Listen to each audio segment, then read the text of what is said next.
അങ്ങനെയാണ് കാണുന്നവർക്ക് തോന്നുന്നത്. ടോക്സിക് ഇല്ലല്ലോ. അപ്പൊ ഈ സൈക്കോൺ ടോക്സിക്കും ആ ഒരു റിലേഷൻഷിപ്പിനെ പറ്റിയിട്ട് എന്താണ് അഭിപ്രായം? ടോക്സിക് റിലേഷൻഷിപ്പിനെ പറ്റിയിട്ട്, അതായത് പേഴ്സണൽ ഒപ്പീനിയൻ ആണോ അതോ സിനിമയില് ടോക്സിക് ടോക്സിക് റിലേഷൻഷിപ്പിനെ പറ്റി നെഗറ്റീവ് അഭിപ്രായം തന്നെയാണ്. ടോക്സിസിറ്റി കണ്ടിട്ടുണ്ടെങ്കിൽ അതിനകത്തുനിന്ന് ഒഴിവാവാൻ ഭയങ്കര ബുദ്ധിമുട്ടായിരിക്കും. പക്ഷെ once we get rid of it എങ്കിലാണ് നമുക്ക് എത്രമാത്രം ദുരിതത്തിലായിരുന്നു നമ്മളെന്ന് നമുക്ക് മനസ്സിലാവുള്ളൂ. ഇപ്പം പൊതുവേ നമ്മൾ കണ്ടുവരുന്ന ഒരു പ്രവണതയും ടോക്സിക് റിലേഷൻഷിപ്പ് ആണെങ്കിൽ ആ ഒരു മാനിപ്പുലേറ്റിംഗ് ക്യാരക്ടർ കൊണ്ട് നമ്മൾ കുറെ നാൾ അതിൽ നിൽക്കാൻ പറ്റില്ല. നമ്മളുടെ തന്നെ നാശം ഇൻവൈറ്റ് ചെയ്യുന്ന പോലെയാണ് ഒരു ടോക്സിക് റിലേഷൻഷിപ്പ്. ആരെങ്കിലും അനുഭവിക്കുന്നുണ്ടെങ്കിൽ പുറത്തേക്ക് വരിക. ബെറ്റർ അതിൻ്റെ പുറത്തു വരുന്നതാണ് നല്ലത്. ഇത് എന്താ പറയാ, നമ്മൾ വേറെ ആൾ എന്തെങ്കിലും വിചാരിക്കുമെന്ന് വിചാരിച്ചിട്ട് ഇത് എന്താ പറയാ കൊണ്ടു നടക്കുന്നതാണ് നമുക്ക് പറ്റില്ലെങ്കിൽ അതിന്റെ ബാക്കൗട്ട് ചെയ്യുന്നതാണ് നല്ലത്. നല്ലത് അതിന്റെ ഒരു റിവെഞ്ച് ഒന്നും വേണ്ട. പഴയ ആൾക്കാരെ പോലെ ഇപ്പൊ പഴയ ആൾക്കാരെ പോലെ ഒന്നുമല്ല. പെൺപിള്ളേരാണെങ്കിലും ആൺപിള്ളേരാണെങ്കിലും ടോക്സിസിറ്റി ആണെങ്കിലും അത് പറഞ്ഞ് അതിൽ നിന്ന് പുറത്തു വരാനായിട്ട് മെജോറിറ്റിയും ശ്രമിക്കുന്നുണ്ട്. അതിലല്ലാതെ പെട്ടുപോകുന്നവരും ഉണ്ട്. അതൊക്കെ നിങ്ങളുടേതായിട്ടുള്ള കാര്യങ്ങളാണ്. സ്വന്തം കാര്യം നോക്കി ഈസി ആയിട്ട് ജീവിക്കൂ. സമാധാനമാണ് വലുത്. ഞാൻ വീണ്ടും പറയുകയാണ്, അതെ, സെൽഫ് ഹാപ്പിനെസ് ആണ് ഇമ്പോർട്ടൻസ്. നമ്മൾ മറ്റൊരാൾക്ക് വേണ്ടി ജീവിക്കുന്നതിനേക്കാൾ നല്ലത് സ്വന്തം ഇഷ്ടത്തിന് ജീവിച്ചു നോക്കൂ, സ്വന്തമായിട്ട് ജീവിക്കുക എന്നാണ്. അതാണ് ബെറ്റർ. പടത്തിൽ അങ്ങനത്തെ ഒരു ടോക്സിസിറ്റി, അതിന് ടോക്സിസിറ്റി എന്ന് വിളിക്കാമോ? ടോക്സിസിറ്റി എന്ന് വിളിക്കാൻ പറ്റില്ല. മേ ബി ആ ഷെയ്ഡ് ഉണ്ടാവാം. ബിക്കോസ് ഒരു ത്രില്ലർ ആണ്, റൊമാൻറ്റിക് ത്രില്ലർ ജോണറാണ്. സോ ബേസിക്കലി അതിന്റെ ടോൺ ഉണ്ട് തീർച്ചയായിട്ടും. ഞാൻ കല്യാണം കഴിച്ചിട്ട് 2 പിള്ളേരുണ്ടെന്ന് പറയല്ലേ? ഇതുവരെ പറഞ്ഞിട്ടില്ല. നല്ല ടൈമിലാണ് പറഞ്ഞത്. തീർച്ചയായിട്ടും ഞാൻ കമ്മിറ്റഡ് ആണോ ഇല്ലയോ എന്നുള്ളത് തീർച്ചയായിട്ടും വളരെ അധികം വൈകാണ്ട് അറിയിക്കുന്നതായിരിക്കും. 36 വയസ്സായില്ലേ മിസ്റ്റർ ലിമിൻ? ശരി, തീർച്ചയായിട്ടും അതിൻ്റെ ഒരു തീർച്ചയായിട്ടും ആ ഒരു ടൈമിൽ നമ്മൾ എന്തായാലും റിവീൽ ചെയ്യുന്നതായിരിക്കും. ഇപ്പോൾ കാരണം ഞാൻ കമ്മിറ്റഡ് ആണോ അല്ലയോ എന്ന് പറഞ്ഞിട്ട് ഇപ്പോൾ പ്രത്യേകിച്ച് വലിയ മാറ്റങ്ങൾ ഇവിടെ ഒന്നും ഉണ്ടാവാൻ പോകുന്നില്ല. അത് മറ്റൊരാൾക്ക് അറിഞ്ഞിട്ടും വലിയൊരു ഗുണമില്ല. സോ അതെൻ്റെ ഒരു പേഴ്സണൽ ഒരു സ്പേസ് ആണ്. അതിനുള്ള ആൻസർ ഞാൻ അതിൻ്റെ കറക്റ്റ് ടൈമിൽ തരുന്നതായിരിക്കും. ഞാൻ സിംഗിളാ. ഇനി സിംഗിളായിട്ട് തന്നെ ഇരിക്കാൻ തീരുമാനിച്ചിട്ടുണ്ട്. സിംഗിളായിട്ട് തന്നെ ഇരിക്കാനായിട്ട് തീരുമാനിച്ചിട്ടുണ്ട്. സിംഗിളാണ്. അത് എന്താ കുറച്ച് കൊല്ലങ്ങളായിട്ട് അങ്ങനെ തന്നെയാണ്. അങ്ങനെ തന്നെ പോകുന്നു, നല്ല രീതിയിൽ പോകുന്നു. വേറൊരു ചോദ്യമാണ്. അപ്പോൾ ടോക്സിസിറ്റിയെ പറ്റിയിട്ട് പറഞ്ഞു. അപ്പോൾ അങ്ങനെയാണെങ്കിൽ ഒരു പെണ്ണ് ആണിൻ്റെ മൊബൈൽ നോക്കണം, ആണ് പെണ്ണിൻ്റെ മൊബൈൽ നോക്കണേലും നിങ്ങൾ യോജിക്കുന്നുണ്ടോ? അവരുടെ ഇൻസ്റ്റാഗ്രാം, വാട്സപ്പ് നോക്കണം. എൻ്റെ ഒരു പേഴ്സണൽ അഭിപ്രായത്തിൽ അതിൻ്റെ ആവശ്യമില്ല. എന്ന് വെച്ച് കഴിഞ്ഞാൽ നമുക്കൊരാളൊരു വിശ്വാസം ഉണ്ടല്ലോ. അപ്പം അതിൻ്റെ അകത്ത് അങ്ങനെ ഒരു ഡൗട്ട്ഫുൾ ആയിട്ട് നോക്കേണ്ട കാര്യമൊന്നുമില്ല. ശരിക്കും ഞാൻ ബേസിക്കലി അങ്ങനെ നോക്കാറില്ലാത്ത ആളാണ്. അത് എൻ്റെ മാത്രമാണ് ശരി തെറ്റെന്നുള്ളത്. എനിക്കത് ഒരു നല്ല കാര്യമായിട്ട് തോന്നിയിട്ടില്ല. അപ്പം അതിൻ്റെ അകത്ത് അങ്ങനെ എന്തെങ്കിലും ഒളിച്ചു വെക്കാൻ ഉണ്ടെന്നുണ്ടെങ്കിൽ ആ ആളെ നമുക്ക് മനസ്സിലാക്കി, ആളെ പറ്റി നമുക്കറിയില്ല എന്നല്ല അതിൻ്റെ അർത്ഥം. അപ്പോൾ തീർച്ചയായിട്ടും ആ നമ്മുടെ മുമ്പിൽ നിൽക്കുന്ന ആള് നമുക്ക് മനസ്സിലാകാത്ത ഒരാളായിരിക്കും. അപ്പം അതിൻ്റെ അകത്ത് തന്നെ അതിൻ്റെ അകത്ത് ഒരു റിലേഷൻഷിപ്പിൻ്റെ ഒരു എന്താ പറയുക, ആ ഒരു യൂണിറ്റി അല്ലെങ്കിൽ എന്താ പറയുക, ഒരു ഇൻറ്റിമസി കുറവാണെന്നല്ലേ. അപ്പോൾ നല്ല റിലേഷൻഷിപ്പിന് അതിൻ്റെ ആവശ്യമില്ല. ഒരു ടെമ്പററി ഒരു റിലേഷൻഷിപ്പ് ആണെങ്കിൽ ചിലപ്പോൾ അങ്ങനെ നോക്കുമായിരിക്കും. നല്ല റിലേഷൻഷിപ്പിന് ആവശ്യമില്ല. ഈ സിനിമയിൽ എന്തെങ്കിലും കാര്യത്തിൽ നിങ്ങൾക്ക് കരയേണ്ട അവസ്ഥ തോന്നുന്നുണ്ടോ? ഓ, ഞാനൊരു ദിവസം നമ്മൾ ആ ഒരു റൂമിന്റെയും ആ ഒരു ക്ലസ്റ്റോഫോബിക് ആ ഒരു എഫക്റ്റ് കാരണം ഞാൻ ഒരു ദിവസം ഇറങ്ങി ഓടിയിട്ടുണ്ട് ഫ്ലാറ്റിൽ നിന്ന്. നിങ്ങൾ അറിഞ്ഞിട്ടുണ്ടോ? നമ്മള് സ്മോക്ക് എഫക്റ്റ് ഒക്കെ ഇടാനായിട്ട് കൊടുത്ത സമയത്ത് ഇത്രയും പേര് നിൽക്കുന്ന ചൂട് ഫുൾ കവർ ചെയ്തേക്കുക സ്ക്രിപ്റ്റ് ഡിമാൻഡ് ചെയ്യുന്ന രീതിയിൽ. അപ്പൊ അതുകൊണ്ട് തന്നെ ഈ പറഞ്ഞാൽ ഞാൻ ഓർക്കുന്നുണ്ട്. ഞാൻ ആ ഒരു സോഫയിൽ കിടന്നിട്ട് ക്യാമറ മുകളിൽ വരുന്നു കുറെ നേരം. അപ്പൊ എന്തോ ലൈറ്റിന്റെ പ്രശ്നം കാരണമൊക്കെ ആയിട്ട് ചൂടൊക്കെ ആയിട്ട് ഡിലേ ആയി ഞാൻ കുറെ നേരമായിട്ട് അവിടെ കിടക്കുകയാണ്. ലാസ്റ്റ് ആയി കഴിയുമ്പോഴത്തേക്കും ഞാൻ അവിടെ നിന്ന് ഇറങ്ങി ഓടി കരഞ്ഞിട്ട്. എന്തായിരുന്നു ആ പ്രതിഭാസം എന്ന് എനിക്കറിയാമല്ല. I was feeling so claustrophobic. അതുകൊണ്ട് അല്ലാതെ വേറൊരു രീതിയിൽ ഇപ്പം മനസ്സ് വിഷമിച്ച് കരഞ്ഞിട്ടൊന്നുമില്ല. നമ്മൾ ശരിക്കും ഒരു പിക്നിക് മൂഡ് തന്നെ ആയിരുന്നു. കഴിഞ്ഞു പോകുമ്പോൾ തന്നെ രാത്രി നമ്മൾ ഷൂട്ട് ചെയ്യുന്ന സമയത്തൊക്കെ ആ രാത്രി എല്ലാവരും ഈ പറയുന്ന നമ്മൾ ടെറസിന്റെ മുകളിലും ഈ അവിടെയൊക്കെ എല്ലാവരും ഷൂട്ട് കഴിഞ്ഞിട്ട് നമ്മൾ ഒരു മീറ്റിംഗ് വിളിച്ചു എല്ലാവരും. ആ ഫോട്ടോ എന്റെ ഫോണിൽ കിടപ്പുണ്ട്. അപ്പൊ എല്ലാവരും അവിടെ ഇരുന്ന് രാവിലെ പറഞ്ഞു പോകുമ്പോഴും ബൈ ബൈ പറഞ്ഞു പോകുമ്പോൾ ഭയങ്കര രസമാണ്. കാരണം അത് ചുമ്മാ ഒരു 10 ദിവസം ഒരുമിച്ച് താമസിച്ച് പോകുന്നതല്ല. നമ്മളൊരു ഈ കോവിഡിൻ്റെ സീൻ ഉള്ളതുകൊണ്ട് തന്നെ എല്ലാവരും ഒരു 2 മാസം ഓൾമോസ്റ്റ് ഒരുമിച്ചുണ്ടായിരുന്നു. അപ്പോൾ എല്ലാ അങ്ങോട്ടും ഇങ്ങോട്ടും വളരെ ഒരു ഡെപ്ത് ഓഫ് റിലേഷൻഷിപ്പായി. അപ്പോൾ രസമായിരുന്നു. അതിൻ്റെ ഒരു റിസൾട്ടൊക്കെ തിരിച്ചും നമ്മൾ അവിടെ നിന്ന് പോയപ്പോഴും നമുക്ക് ഒരു ഫീൽ ഉണ്ടായിരുന്നു.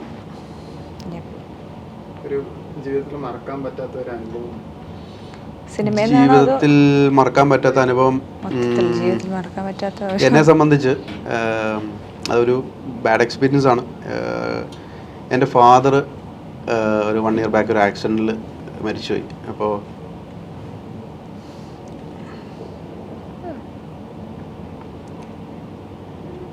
ഈ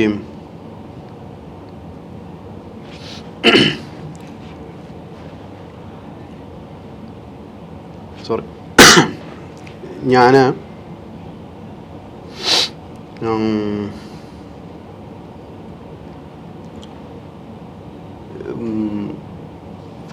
ഫാദറും ഞാനൊക്കെ ഭയങ്കര, ഞങ്ങളുടെ ഫാമിലി വെച്ച് ഞങ്ങളെല്ലാവരും ഭയങ്കര ഒരു ഫ്രണ്ട്സ് പോലെ ജീവിക്കുന്ന ആളാണ്. അപ്പോൾ സ്വാഭാവികമായിട്ടും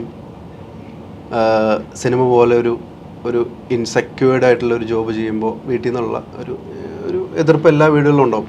അപ്പോൾ ഞാൻ എൻജിനീയറിങ് കഴിഞ്ഞിട്ട് ബാഗ് എടുത്തിട്ട് വീട്ടിൽ വെച്ചിട്ട് ഞാൻ വന്നിട്ട് ഞാൻ പപ്പേനും അമ്മേനും വിളിച്ചിട്ട് ഞാൻ പറഞ്ഞു, വന്നിട്ട് ബ്രദർ ഇവിടെ ഇല്ല, പുറത്താന്ന് തോന്നുന്നു, എനിക്കൊരു കാര്യം സംസാരിക്കണം. അപ്പോൾ അവർ വിചാരിച്ചല്ലോ കല്യാണം കഴിക്കുമ്പോഴായിരിക്കും അതായിരിക്കും ചിന്തിക്കുന്നത്. അപ്പോൾ ഞാൻ പറഞ്ഞു എനിക്ക്, അപ്പോൾ എൻ്റെ ഓൾറെഡി ചെറുപ്പം പോലുള്ള പാഷൻ അവർക്കറിയാം. ഞാൻ പറഞ്ഞു ഞാൻ ജോലിക്ക് പോകുന്നില്ല, സിനിമയ്ക്കാണ് പോകുന്നതെന്ന് പറഞ്ഞു. സ്വാഭാവികമായിട്ട് ഞാൻ ചെറിയ പൊട്ടിത്തെറിയാണ് വിചാരിച്ചത്. പക്ഷെ നമ്മുടെ ഒരു റിലേഷൻഷിപ്പ് അങ്ങനെയാണ്ട് തന്നെ മമ്മിക്ക് ഇപ്പോഴും നമ്മൾ സിനിമ ചെയ്യുന്നു, സ്റ്റാർ ആവുന്നു, അതൊന്നും അവരെ സംബന്ധിച്ചല്ല. ഞാൻ എൻജിനീയറിങ് ജോലി ചെയ്ത് വല്ല അബ്രോഡൊക്കെ പോകാമെന്നുള്ളതാണ്, അല്ലെങ്കിൽ അങ്ങനെ ജോലി ചെയ്യുക എന്നുള്ളതാണ് ഇഷ്ടം, എൻജിനീയറിങ് ജോലി. പപ്പ അതിനൊന്നും ഒരു നോ പറഞ്ഞിട്ടില്ല. അത് 2010 ഞാൻ പറയുന്നത്. അതിനുശേഷം ഈ ഓൾമോസ്റ്റ് 14 കൊല്ലത്തോളം നമ്മളൊരു സക്സസ്സിന് വേണ്ടി അല്ലെങ്കിൽ ഒരു ബ്രേക്കിന് വേണ്ടി വെയിറ്റ് ചെയ്തു. പല സമയത്ത് നമുക്കത് അടുത്ത് വന്നു. പിന്നെ ഞാൻ എപ്പോഴും എനിക്ക് ഒത്തിരി ദിവസമായിട്ട് സിനിമയിൽ ഞാൻ ഇറങ്ങുമ്പോൾ എന്നെ 2010 വരുമ്പോൾ എന്നെ ആരും പറയാൻ ഉണ്ടായിരുന്നില്ല. ഇപ്പം നമ്മളുടെ ഒത്തിരി നല്ല സിനിമ ചെയ്ത സുഹൃത്തുക്കളുണ്ട്, എടാന്ന് വിളിക്കാൻ പറ്റുന്ന സൂപ്പറായിട്ടുള്ള ഡയറക്ടേഴ്സ് ഉണ്ട്, അല്ലെങ്കിൽ ക്യാമറാമാൻ ഉണ്ട്, അല്ലെങ്കിൽ ആക്ടേഴ്സ് ഉണ്ട്, അല്ലെങ്കിൽ അങ്ങനെ എല്ലാത്തരം ബന്ധങ്ങളും ഇപ്പോൾ ദിവസമായിട്ട് നമുക്കുണ്ട്. ഇത്രയും വർഷം കൊണ്ട് നല്ല ബന്ധങ്ങൾ. അപ്പോൾ ഈ കൂട്ടുകാർ ചിലപ്പോൾ സിനിമ ചെയ്യുമ്പോൾ തന്നെ ചിലപ്പോൾ അളിയാടാ ഇതിൻ്റെ ഈ ക്യാരക്ടർ ചെയ്യാം എന്ന് പറയുമ്പോൾ എനിക്കത് സാറ്റിസ്ഫൈഡ് അല്ലെങ്കിൽ, കാരണം നമ്മൾ ഭയങ്കര മൾട്ടി ടാലൻ്റ് ഒന്നും അല്ല. അപ്പോൾ നമുക്ക് നമ്മുടേതായ ഒരു സ്പേസ് കിട്ടിയാലായിരിക്കും പ്രൂവ് ചെയ്യാൻ പറ്റുള്ളൂ. അപ്പോൾ എനിക്ക് പറ്റാത്തതാണ് ഞാൻ ചെയ്യാറില്ല. അപ്പോൾ അങ്ങനെയൊക്കെ വരുമ്പോൾ നമ്മളുടെ ലിസ്റ്റിൽ ഇതുവരെ പറയുമ്പോൾ എണ്ണങ്ങളില്ല. ഷോർട്ട് ഫിലിം കുറേ ഉണ്ടെങ്കിലും സിനിമകളില്ല. ഇപ്പോൾ ഈ സമയങ്ങളൊക്കെ പപ്പയുടെ ഒരു സപ്പോർട്ട് എന്ന് പറഞ്ഞു കഴിഞ്ഞാൽ ഭയങ്കര ഒരു ഇതായിരുന്നു. അപ്പോൾ അത് അതിൻ്റെ അകത്ത് ഏറ്റവും വലിയ ഇതെന്ന് വെച്ച് കഴിഞ്ഞാൽ പപ്പ ഈ സിനിമ കാണാൻ ഒത്തിരി ആഗ്രഹിച്ചിരുന്നു. സാധാരണ ഞാൻ ഷോർട്ട് ഫിലിമൊക്കെ ചെയ്യുന്ന സമയത്ത് ചെറിയ സാധനമൊക്കെ അഭിനയിച്ചിട്ട് വരുമ്പോൾ പപ്പ വീട്ടിൽ പറയും, കാരണം നമുക്കൊരു അവസാനം കിട്ടേണ്ടെന്ന് അറിയട്ടെന്ന് ഓർത്തിട്ട് ഞാനിങ്ങനെ പറയും, അവരെന്നെ അടുത്ത വർക്ക് കൊണ്ട് വിളിക്കുമായിരിക്കും, അത് ഹീറോ ആയിട്ട് ചിലപ്പോൾ കിട്ടാൻ ചാൻസ് എന്നൊക്കെ പറഞ്ഞ് ഞാൻ അവരെ ഒന്ന് എന്താ പറയുക സന്തോഷിപ്പിക്കുമായിരുന്നു. ഈ സിനിമ ചെയ്തതിന് ശേഷം നമ്മൾ ശരിക്കും ഒരു കാര്യം ചെയ്തല്ലോ, ഞാനിതിൻ്റെ ഒരു കാര്യം പോലും പറഞ്ഞിട്ടില്ല. അപ്പോൾ ഇടയ്ക്ക് പപ്പ ചോദിക്കും, നീ സാധാരണ എന്തെങ്കിലുമൊക്കെ ഉണ്ട് ഈ പറയണല്ലോ, ഇതൊന്നും പറയുന്നില്ല. അപ്പോൾ ഞാൻ പറയും പപ്പ ഒരു കാര്യം ചെയ്യും, അപ്പോൾ അത് തിയേറ്ററിൽ വരുമ്പോൾ സിനിമ ഒന്ന് കണ്ടിട്ട് ഒരു ഡിസിഷൻ എടുക്കുക, ഇവൻ ഇത് കൊണ്ട് നടക്കേണ്ട ഗുണമുണ്ടോ ഇല്ലയോ, അല്ലെങ്കിൽ ഇവൻ ടാലൻറ്റഡ് ആണോ, അല്ലെങ്കിൽ ഇവൻ പാഷനേറ്റ് ആണോ എന്നൊക്കെ അറിയട്ടെ എന്നൊരു ഇതുണ്ടായിരുന്നു. അപ്പോൾ ഞാൻ അതുകൊണ്ട് തന്നെ ഈ പറയുന്ന പോലെ പപ്പയുടെ ഒന്നും ഷെയർ ചെയ്തിട്ടുണ്ടായിരുന്നില്ല. അപ്പോൾ അതുകൊണ്ട് തന്നെ പപ്പയും ഇത് തിയേറ്ററിൽ കാണാൻ ഭയങ്കരമായിട്ട് എക്സൈറ്റഡ് ആയിരുന്നു. അപ്പോൾ അത് അങ്ങനെ ഒരു ഭയങ്കര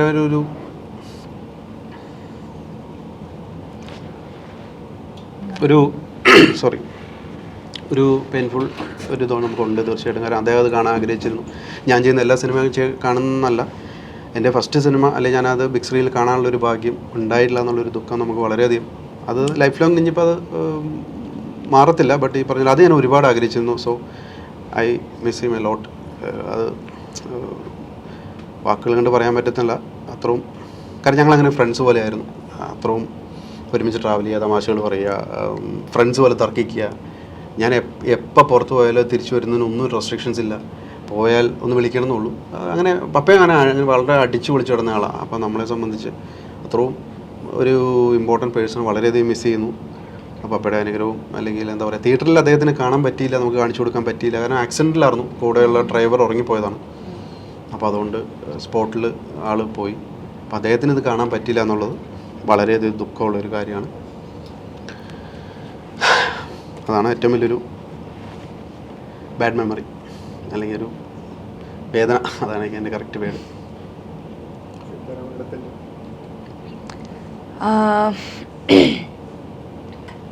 എനിക്കങ്ങനെ മറക്കാനാവാത്ത എന്ന് പറയുമ്പോൾ ചിലപ്പം വളരെ ചെറിയ കാര്യങ്ങളൊക്കെ ആയിരിക്കും, സന്തോഷം തന്ന കാര്യങ്ങളായിരിക്കും.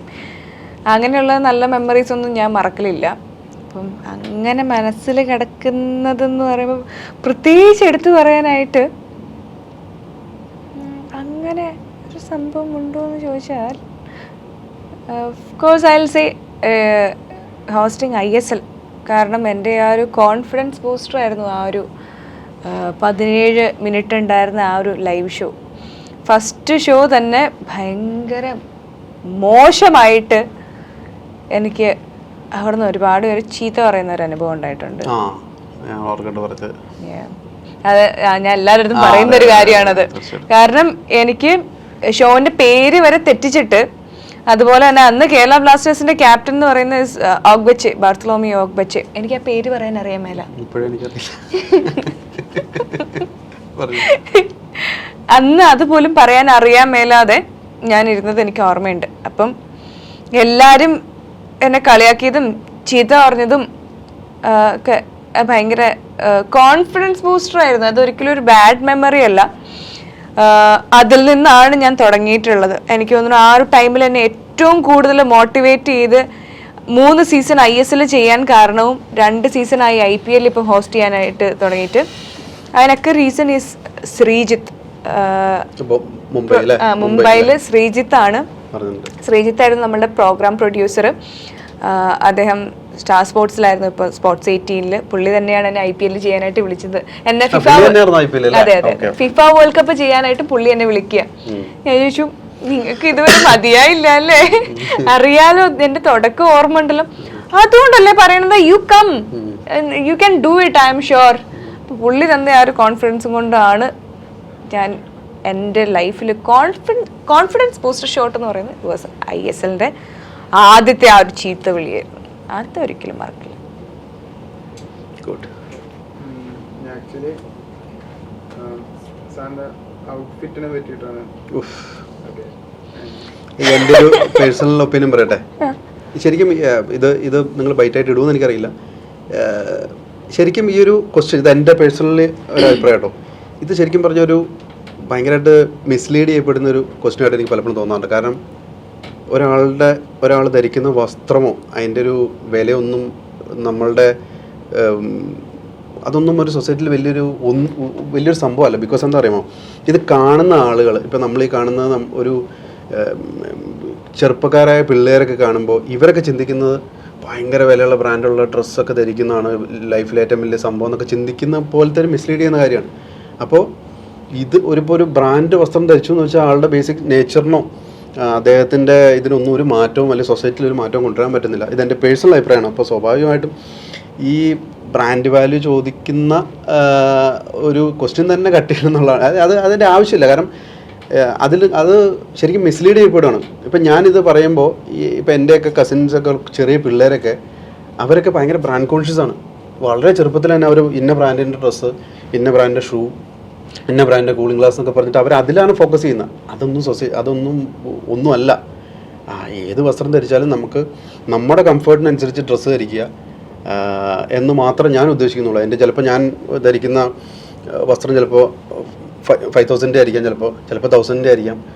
ഞാനത് ചിന്തിക്കുന്ന ഒറ്റ കാര്യമുള്ളൂ, whether it's look good on me, അത് എനിക്ക് സാറ്റിസ്ഫൈഡ് ആണെന്ന് മാത്രം നോക്കാറുള്ളൂ. അതിൻ്റെ വില ഞാൻ ബേസിക്കലി നോക്കാറില്ല. ചിലപ്പോൾ ബ്രാൻഡ് മേടിക്കും, ചിലപ്പോൾ ലോക്കൽ മേടിക്കും. അത് എൻ്റെ പേഴ്സണൽ ഒപ്പീനിയൻ അതാണ്. അതുകൊണ്ട് ആ ചോദ്യം തന്നെ ശരിയല്ല ബേസിക്കലി. ഇപ്പൊ വാങ്ങിക്കുന്നത് സ്വന്തം പൈസക്കാണെങ്കിൽ ബ്രാൻഡഡ് ആയിട്ടുള്ളൊരു ഡ്രസ്സ് ആയിക്കോട്ടെ, ഷൂസ് ആയിക്കോട്ടെ, വാച്ച് ആയിക്കോട്ടെ, എന്തും ആയിക്കോട്ടെ, അതിന്റെ ആ ഒരു കംഫർട്ട് മനസ്സിലാക്കിയിട്ടുണ്ടെങ്കിൽ ആ ഒരു കംഫർട്ടിൽ നിന്ന് തിരിച്ചു പോകാൻ നമുക്ക് പറ്റില്ല. അതുകൊണ്ട് തന്നെ കൂടുതൽ work hard, earn more money and buy things for yourself. അങ്ങനെ സ്റ്റീവ് ഹാർവി പറയുന്ന പോലെ ഒരു തവണ ബിസിനസ് ക്ലാസ്സിൽ ട്രാവൽ ചെയ്ത് അതിൻ്റെ കംഫർട്ട് നമുക്ക് മനസ്സിലായിട്ടുണ്ടെങ്കിൽ വീണ്ടും ബിസിനസ് ക്ലാസ്സിൽ തന്നെ ട്രാവൽ ചെയ്യാനായിട്ട് നമ്മൾക്കൊരു ഇത് തോന്നും. നമ്മളുടെ ആ ഒരു എന്താ പറയുക സ്റ്റേറ്റസ് ആയിക്കോട്ടെ, ആ ഒരു കംഫർട്ട് ലെവൽ താഴേക്ക് കൊണ്ടുവരാനായിട്ട് നമുക്ക് പലപ്പോഴും തോന്നില്ല. അങ്ങനെ ഒരു ചിന്താഗതി ഉണ്ടെന്നുണ്ടെങ്കിൽ work hard, earn more money and more. പിന്നെ ഇതിനകത്ത് വേറൊരു സംഭവമുണ്ട്. ഇപ്പോൾ ബ്രോ ചോദിച്ചുകൊണ്ട് പറയുന്നത് ഫിനാൻഷ്യലി സെക്യൂർഡ് ആയിട്ട് ആളുകൾക്ക് ഇത് പ്രശ്നമല്ല.